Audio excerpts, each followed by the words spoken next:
bord du Saint-Laurent. Pip, pam, c'est l'amour, c'est sur le bord du Saint-Laurent. Il y avait trois jolies filles, il y avait trois jolies filles, il y avait trois jolies filles. Talilala, lalilala, pip, pam, c'est l'amour, talilala, lalilala, tala, lalilala. C'est sur les bords du Saint-Laurent, ce fleuve qui longtemps se confond avec la mer avant de se perdre dans les océans. Dans ce lieu de la plus haute importance, les grands cordiers, en tête à tête avec le large, encore une fois accomplissent les mêmes gestes de brume et de sel et de pêche qui ont présidé à la découverte de ce fleuve.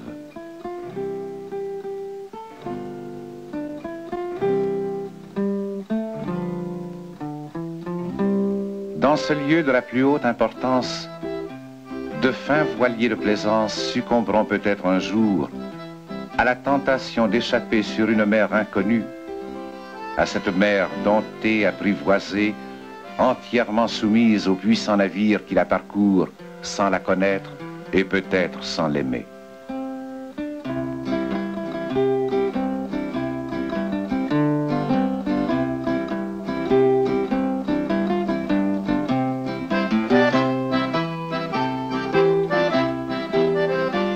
Mais qui songe à retrouver cette mer lointaine, improvisée par les barques de pêche, amoureuse d'un espace à peine échappé aux découvrances?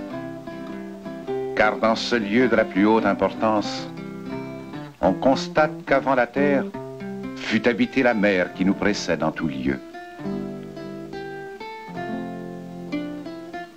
Cependant, l'hiver sur le fleuve complique les démarches de la mer et embrouille la vie des îles, et longtemps a imposé le silence au sillage. Et le gel, en disposant les reflets et les obstacles, cherche à retenir les marées et à réduire la mer à quelques glaces en dérive.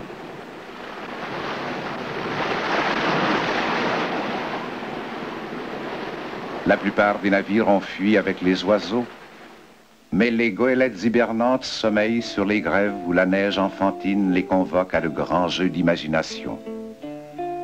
Et le vent les enrobe de matière vaporeuse, cinglante, irréelle, où les goélettes, en rêve, pensent reconnaître les brumes et les mirages de l'inconnu.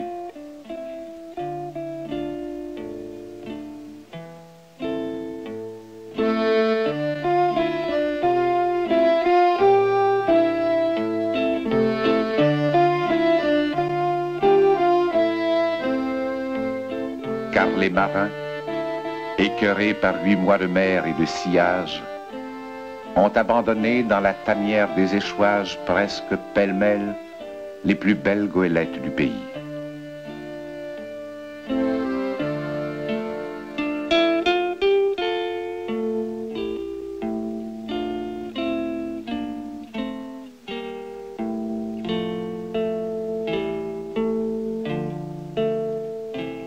Tel est ce curieux phénomène des goélettes rassemblées par l'hiver.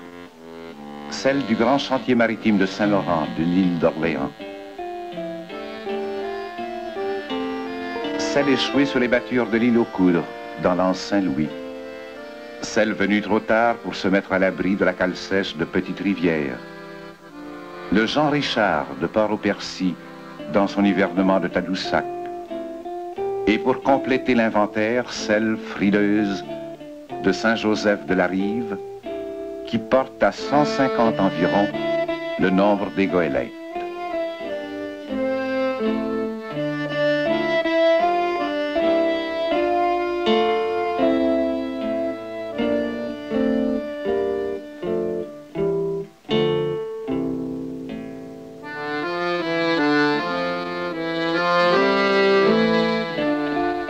Durant 4 mois, le fleuve mouvant continue à passer devant les hivernements, encombrant les rêves de broussailles, de reflets et d'obstacles. Jusqu'au jour où les glaces entraînées par un appel lointain ont levé l'ancre et rendu le fleuve aux marsouins et aux oies blanches et leur liberté aux vieux quais de bois en sorte que les goélettes ont pensé que leur tour bientôt va venir.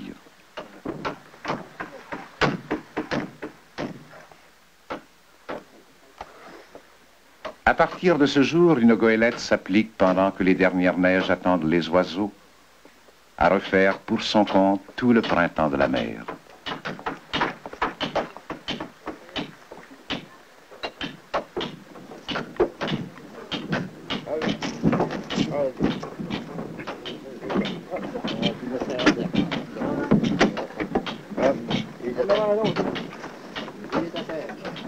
À partir de ce jour, on dirait que les marins n'ont jamais tant aimé la mer.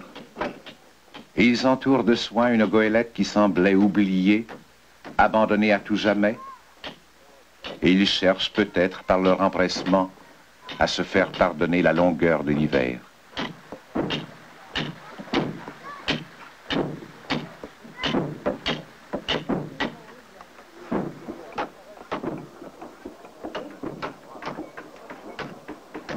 La goélette du Saint-Laurent a d'abord été un élégant 2-mâts pourvu d'une voilure complexe et valeureuse, mais qu'ils ont été forcés de sacrifier aux exigences du cabotage. Ces navires qu'ils continuent à nommer goélettes, bien qu'ils n'aient plus que les haubans et les drisses des mâts de charge, ont trouvé refuge dans ces admirables petits villages de navigateurs. D'ailleurs, la goélette ne peut exister sans les villages. Et un capitaine est à la fois propriétaire de son bateau et le père ou le frère aîné de tout son équipage.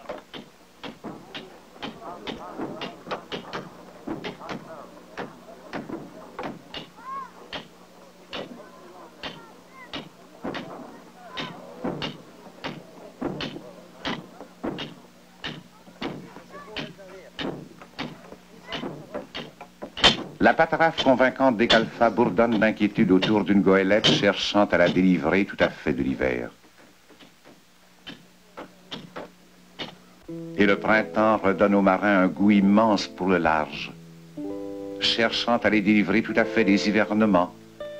Et on dirait maintenant qu'ils n'ont jamais tant aimé la mer. Quand ils ont débarqué à l'automne, ils maudissaient la mer et ne songeaient qu'à dormir, à fumer et à frapper du talon de la danse. Désormais, rien ne peut les distraire de ces occupations, parce que le printemps a réconcilié les navigateurs avec le fleuve.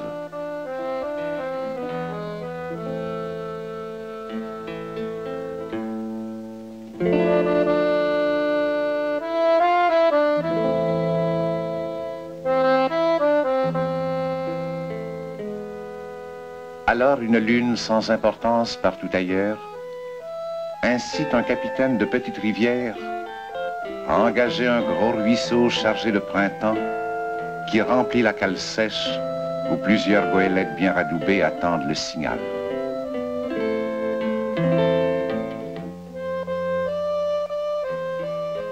Une lune sans importance partout ailleurs élève les marées jusqu'à la hauteur des hivernements pour confirmer le dire des capitaines. Ce que la mer de novembre apporte, la mer d'avril le rapporte.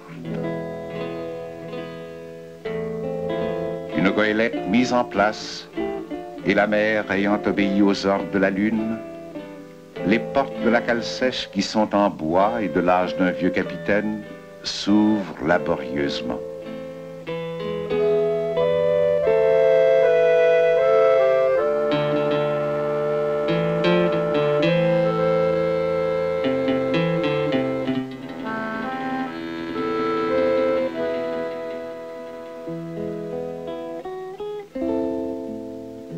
Et tout un village rassemblé pour le premier départ songe qu'un sillage de goélettes sur la mer est plus beau que la mer même. Belle embarquée dans mon gentil navire, le long de la mer, la jolie mer, le long de la mer jolie. Mais quand la belle fut embarquée, elle rougit, elle soupire.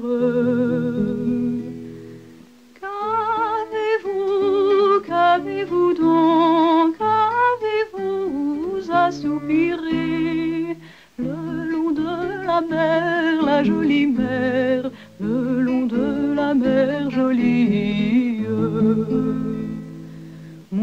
galant, si tu savais de qui je suis la fille. Je suis la fille du bourreau, le plus beau de la ville. Le long de la mer, la jolie mer, le long de la mer jolie. Belle débarquée de mon gentil navire. Quand la belle fut débarquée, elle ne faisait que rire. Le long de la mer, la jolie mer, le long de la mer jolie. Le marinier a demandé, qu'avez-vous à tant rire? Mon beau galant, si vous saviez de qui je suis la fille. Le long de la mer, la jolie mer, le long de la mer jolie. La mer aura toujours la même importance, mais encore faut-il que quelques villages acceptent de confier à tous les vents un équipage et un navire chaque printemps. La mer aura toujours les mêmes attirances et c'est pourquoi chaque année, à Saint-Joseph-de-la-Rive, le maître du chantier maritime monte et descend et remonte le lourd chariot avec lequel il délivre de la terre jour après jour une vingtaine de goélettes.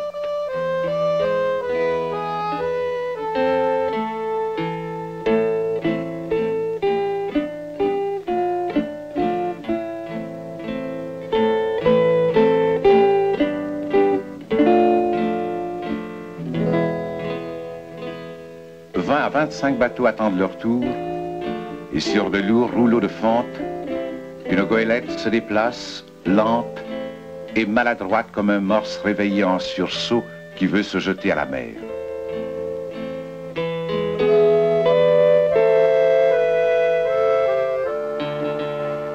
Durant une semaine, 2 fois par jour, à l'heure des marées, le maître du chantier commande toutes les péripéties des lancements. Et c'est un peu comme si cet homme était chargé de rendre à la mer ce qui est dû à la mer et de redonner aux goélettes leur liberté et leur forme d'oiseaux migrateurs. Le long de la mer, la jolie mer, le long de la mer jolie. Ni pour 100, ni pour 200, ni pour 100 000 livres. Il fallait plumer la perdrix tandis qu'elle était prise. Le long de la mer, la jolie mer, le long de la mer jolie. Le village, l'amour et la mort se nomment toujours la mer dans leur langage. Ceux qui naviguent parlent du quai de leur village, mais tous les autres, quand ils reviennent de la ville, de la chasse ou des chantiers, disent qu'ils vont à la mer, qu'ils descendent à la mer, pour signifier qu'ils retournent au village, aux femmes et aux filles, au cimetière natal.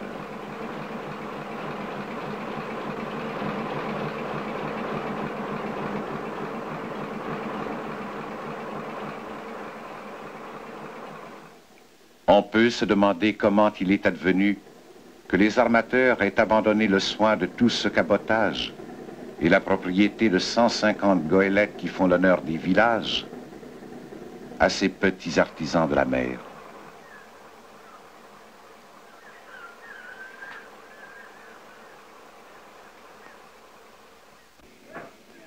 Le bois de pulpe reste la principale occupation des goélettes parce que seuls ces bateaux à fond plat peuvent rejoindre tous les quais et charger à l'échouage. Parce que seules les petites goélettes consentent à ramasser les miettes des barges et de tous les chantiers. Et seules elles ont assez de patience pour dépendre du crochet des débardeurs.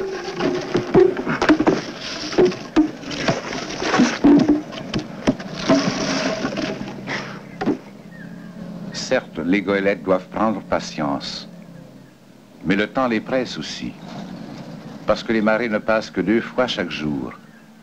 Et s'ils ne sont pas parés pour la mer du soir, il faudra attendre celle du lendemain et perdre encore une douzaine d'heures. C'est pourquoi les débardeurs, aidés par les matelots qui sont fils du capitaine, avec les petits moyens du crochet, se dépêchent lentement pour faire la marée du soir.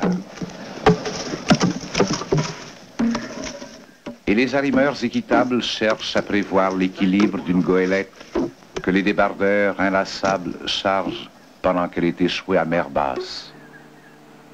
Pendant qu'elle enfonce lentement dans la glaise grasse des battures qui cherchent à la retenir. Attendant que la mer monte et la soulève, l'arrachant cette caresse d'argile pour lui imposer ses propres lois de l'équilibre.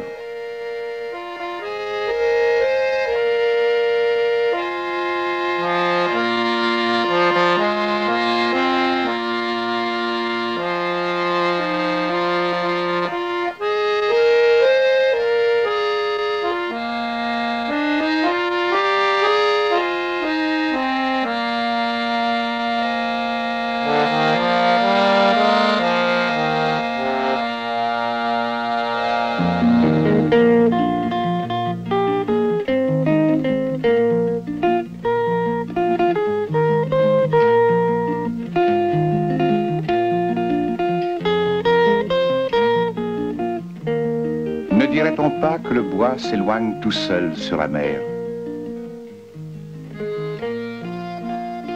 Quel autre navire aurait voulu se charger de cet incroyable arrimage? Mais c'est leur profit qu'ils placent ainsi sous les postes, par-dessus les pavois, jusqu'aux carreaux de la timonerie. Et ils nomment déclos ce qui n'est pas enclos dans les cales et les soutes. Le déclos, qui est aussi leur profit, c'est ce qu'ils perdent d'abord quand ils rencontrent la tempête.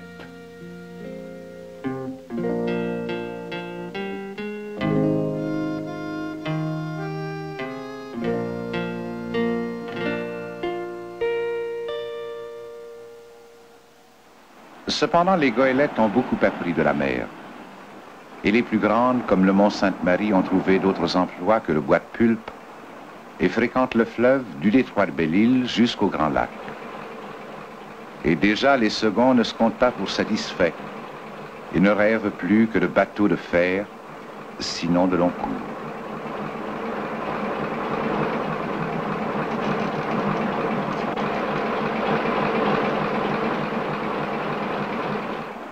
Le capitaine des gagnés du Mont-Sainte-Marie, d'ailleurs, s'est déjà procuré une vieille carcasse de navire d'acier qu'il a transformée et réparée au point qu'elle ressemble maintenant à une goélette. Ce capitaine des éboulements prétend naviguer les prochains hivers puisque le fleuve a admis qu'il était navigable. Jusqu'où ira ce rêve d'un capitaine qui sait bien que la température est la véritable dimension de la mer? Les courses, les courants, les cailles, les brisants, les phares, tout ça n'est qu'une affaire de chiffres et de compas.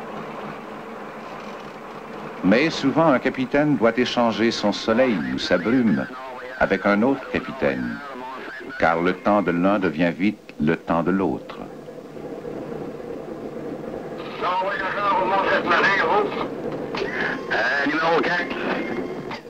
Et nul ne sait avec certitude ce que l'hiver ajoutera de force à la rudesse des tempêtes. Néanmoins, un second, fils d'un capitaine des éboulements, commandera l'an prochain un bateau de fer entre les glaces.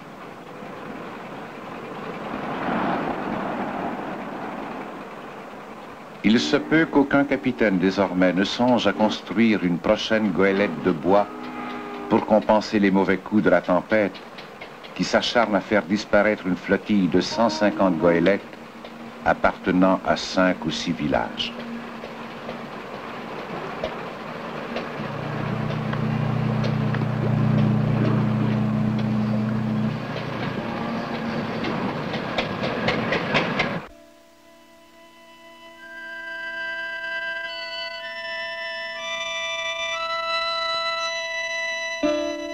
Mais un marin pense qu'il n'y a pas de tempête pour un marin. Et pourtant, on ne peut pas nier le vent, la vague, et que les destinations se trouvent parfois distraites, malgré l'application studieuse des phares à nettoyer la mer à bout de bras.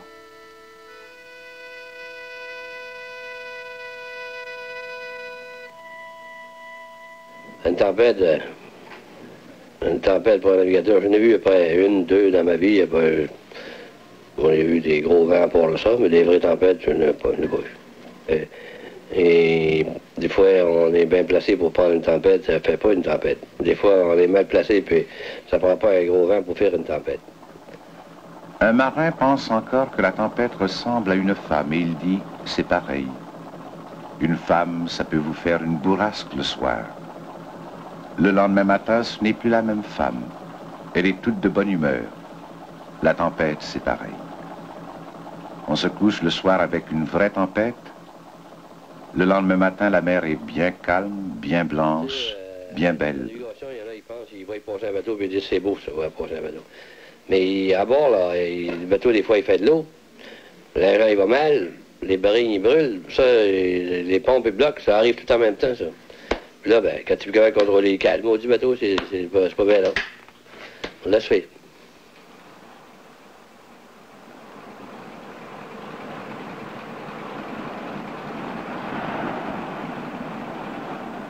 Il dit que si le bateau coule, il faut le laisser couler. Et le lendemain, les autres bateaux passeront devant le début d'une épave. Pas ben, mais à chaque automne, il y a toujours une couple de bateaux, 2, 3 bateaux dans le Saint-Laurent qui disparaissent. On dirait que c'est la dîme. Ils viennent chercher le dîme, pousse. Parce que depuis que je navigue, moi, il y a près 2, 3 bateaux par année, ben, ils disparaissent. D'autres, ben, ils partent pas leurs équipages. D'autres, ils partent leurs équipages. Ça dépend comment ils sont placés aussi. On ne peut pas mesurer les hasards. Il y a une dîme pour les goélettes et une autre dîme pour les vies. Un capitaine a dit, sur 150 bateaux, il s'en est perdu 2. L'un était petit, l'autre était vieux. Une goélette de l'île aux Coudres, la coopérative Transport, sans radar, ni radiotéléphone, ni machine à sonder, 45 pieds de pont et 3 hommes d'équipage, revenait bravement à son île, bien décidé à se mettre en hivernement. Et le capitaine, 68 ans d'âge, avait songé à remettre son commandement à un plus jeune. Il rentrait de son dernier voyage. C'est alors que le vent s'est emparé de la mer, et la mer, apercevant une goélette au large, entreprit de la malmener.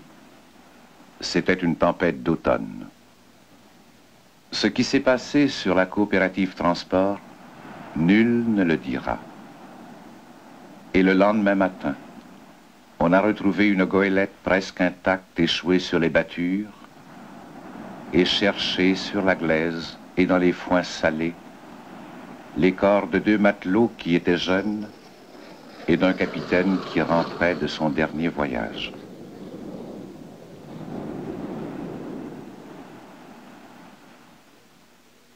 Aussi, l'automne, il n'y a plus de fret, les bateaux ils sont plus chargés, puis les vents sont plus pesants. Les jours raccourcissent, après, plus les jours raccourcissent, plus les vents sont pesants. Et ça aide pas, ça. Puis le printemps, quand on part avec nos bateaux, ben, ils sont bien arrangés, bien peinturés, bien galfetés, ils sont tous bien corrects. Mais après avoir servi une saison, peut-être ils sont moins solides. Peut-être qu'ils ont des défauts qui pourraient peut-être s'arranger, je sais pas. Mais ça peut être une dîme qu'ils viennent chercher tous les automnes, parce qu'ils s'en perdent tous les automnes, 2, 3. Mais c'est en général, c'est pas juste dans le fleuve Saint-Laurent. Et c'est perdu des gros bateaux, puis des stimes, la même chose. Peut-être une raison de chance, je sais pas. Ce métier d'être plus fort que la tempête s'est brisé plus de 300 fois sur les seuls rivages de l'île d'Anticosti, dont le nom signifie peut-être qu'elle est difficile à accoster.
c'est beaucoup aimer la mer que s'inquiéter des naufrages, car les havres ne sont pas toujours du bon côté des îles, car les havres ne sont pas toujours le beau côté des îles. Et un sentiment secret nous pousse à rechercher les anses où les naufrages lentement deviennent épaves souvenirs, fantômes ou nids d'oiseaux.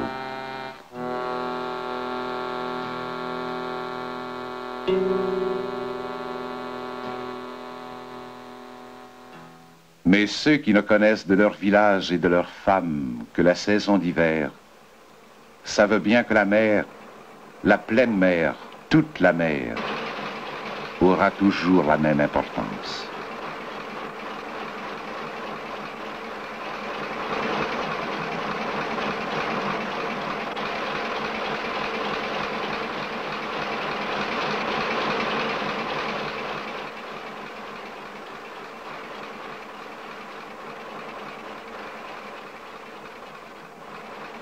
Au pays de Neuve-France, pays des goélands, des loups marins, des gibards, des dauphins blancs, des îles merveilleuses, des glaces flottantes et des hommes, qui se trouvent en travers du fleuve entre Québec et Blanc-Sablon, et y compris marées, récifs, archipels, battures, sablons et mirages. Pip, pam, pam, c'est l'amour, ta li la la li la la, ta la li la la, ta la li la la, ta la li la la, ta li la li la, pip, pam, pam, c'est l'amour, ta li la li la, ta la li la la. C'est sur le bord du Saint-Laurent, pip, pam, pam, c'est l'amour, c'est sur le bord du Saint-Laurent. Il y avait trois jolies filles, il y avait trois jolies filles, il y avait trois jolies filles. Ta-li-la-la-la-li-la-la, pip, pam, pam, c'est l'amour, ta-li-la-la-la-li-la-la, ta-la-la-li-la-la.